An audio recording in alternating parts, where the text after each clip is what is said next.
Baik, Assalamualaikum warahmatullahi wabarakatuh. Jadi di sini kami dari kelompok 7 akuntansi 2024E akan mempresentasikan hasil kerja kelompok kami terkait dari pendekatan prediktif dan juga pendekatan positif. Next slide. Nah, berikut merupakan anggota dari kelompok 7. Mungkin untuk mempersingkat waktu bisa langsung masuk pada materi. Kepada teman-teman yang bertugas, saya persilahkan.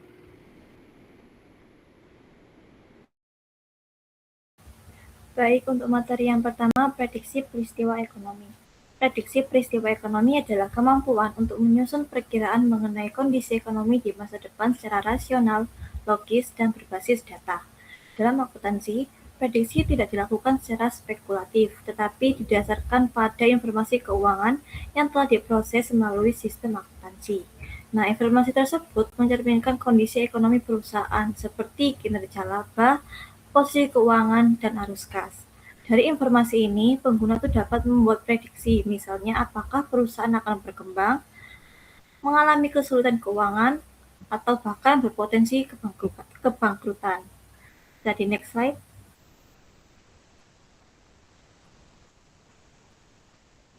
Lalu selanjutnya ada jenis penalaran. Yang pertama terdapat penalaran deduktif. Penalaran deduktif ini dimulai dari prinsip atau pernyataan umum, kemudian ditarik ke kesimpulan yang lebih spesifik. Keunggulan penalaran ini tuh tingkat kepastian yang tinggi karena premisnya itu benar, maka kesimpulan juga pasti benar secara logis. Nah, dalam akuntansi contohnya tuh jika semua perusahaan dengan arus negatif beresiko mengalami masalah likuiditas dan perusahaan X memiliki arus kas negatif, maka perusahaan X beresiko mengalami masalah likuiditas. Yang kedua terdapat penalaran induktif. Penalaran induktif ini didasarkan pada pengamatan terhadap beberapa kasus khusus, kemudian dibuat generalisasi. Namun hasilnya tidak selalu pasti benar, melainkan hanya memiliki tingkat kemungkinan tertentu. Contohnya, jika beberapa perusahaan dengan rasio utang tinggi mengalami kebangkrutan, maka dapat diprediksi bahwa perusahaan dengan rasio utang tinggi cenderung berisiko bangkrut. Next slide akan dijelaskan oleh rekan saya.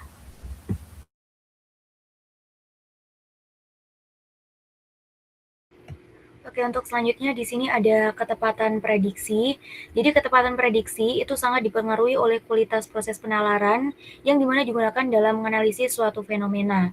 Nah, penalaran yang baik itu nantinya akan menghasilkan prediksi yang lebih akurat.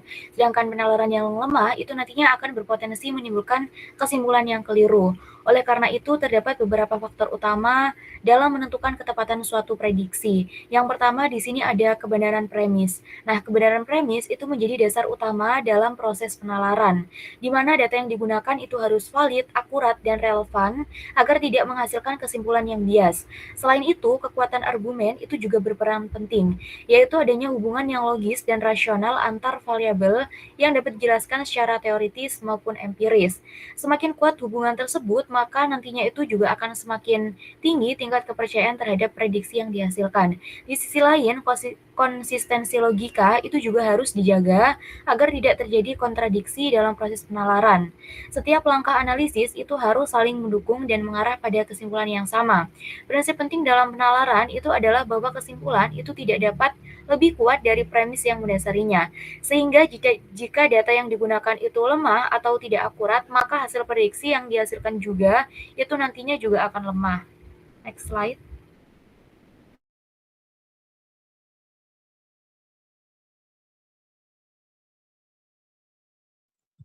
Baik, yang selanjutnya yaitu prediksi reaksi pasar, di mana itu upaya untuk memperkirakan bagaimana investor itu merespon informasi yang dipublikasikan dari sebuah perusahaan.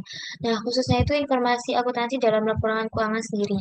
Jadi ketika informasi seperti laba, arus kas, atau pembukuan lainnya itu dipublikasikan, investor itu akan menafsirkannya untuk menilai kinerja dan prospek perusahaan tersebut.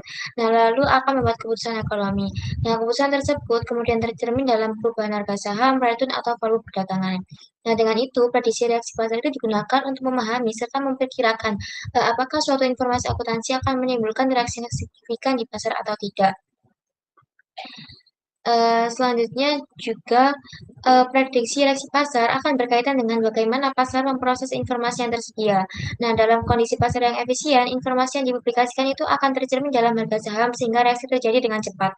Maka dengan itu, penelitian yang berbasis pasar tidak hanya melihat atau adanya tidaknya reaksi, tetapi juga memperhatikan kecepatan dan besarnya reaksi tersebut sebagai indikator apakah informasi akuntansi itu benar-benar digunakan oleh investor dalam mengambil keputusan serta kemampuan suatu informasi dalam memprediksi reaksi pasar juga digunakan sebagai ukuran kualitas informasi akuntansi, di mana informasi akuntansi itu secara konsisten direspon oleh pasar dianggap relevan, memiliki kandungan informasi, serta bermanfaat bagi investor. Sedangkan informasi yang tidak menunjukkan hubungan itu akan dinilai kurang memiliki nilai dalam konteks pengambilan keputusan sebuah ekonomi. Untuk selanjutnya bisa dilanjutkan oleh rekan saya.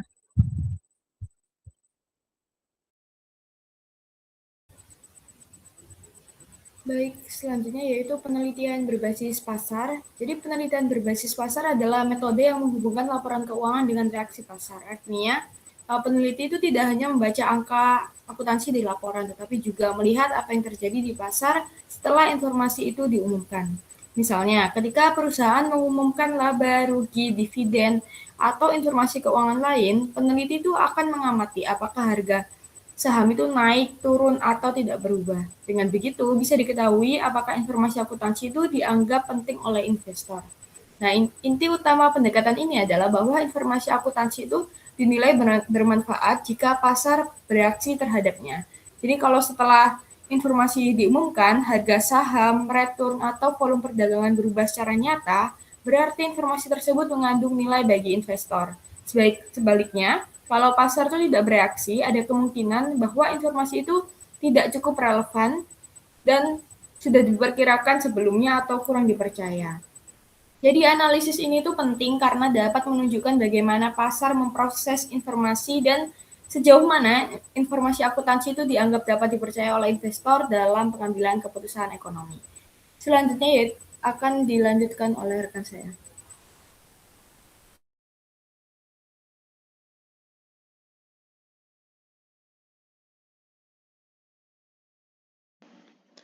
Selanjutnya ada pendekatan positif. Pendekatan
Selanjutnya ada pendekatan positif.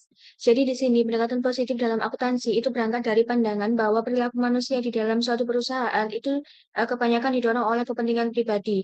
Artinya seperti yang pertama, manusia rasional atau self-interest, yang mana manajer di sini sebagai pengelola perusahaan itu cenderung membuat keputusan yang bisa menguntungkan dirinya sendiri. Seperti yang pertama meningkatkan bonus, mengurangi risiko yang bisa merugikan karirnya, dan juga menjaga posisinya tetap aman.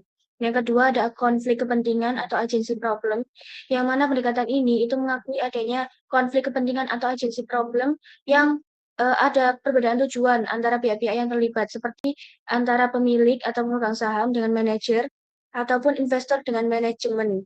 Nah, konflik ini sendiri itu dijelaskan dalam agensi teori yang menyatakan bahwa masing-masing pihak itu akan berusaha memaksimalkan kepentingannya sendiri. Ya, yang ketiga ada kontrak mempengaruhi pilihan akuntansi, yang mana metode ini itu digunakan perusahaan yang tidak netral atau dipengaruhi oleh kontrak-kontrak yang ada. Misalnya, dalam kontrak itu ada kontrak utang, perusahaan itu mungkin akan memilih metode akuntansi tertentu agar terlihat lebih sehat secara keuangannya. Begitu juga dalam kontrak bonus atau regulasi pemerintahan, manajer itu bisa memilih kebijakan akuntansi yang bisa menguntungkan posisinya sendiri. Nah, dalam contoh kasus nyatanya, misalnya dalam sebuah perusahaan mendekati batas pelanggaran utang. Nah, pendekatan positif ini akan memprediksi si manajer ini akan menaikkan laba dan mengubah kebijakan akuntansinya, ataukah sebaliknya. Nah, jika ini itu benar terjadi di dalam data, maka teori dianggap akurat. Sekian saya kembalikan ke moderator. Baik, sekian presentasi dari kelompok kami. Mohon maaf apabila ada salah kata dan perbuatan. Sekian, wassalamualaikum warahmatullahi wabarakatuh.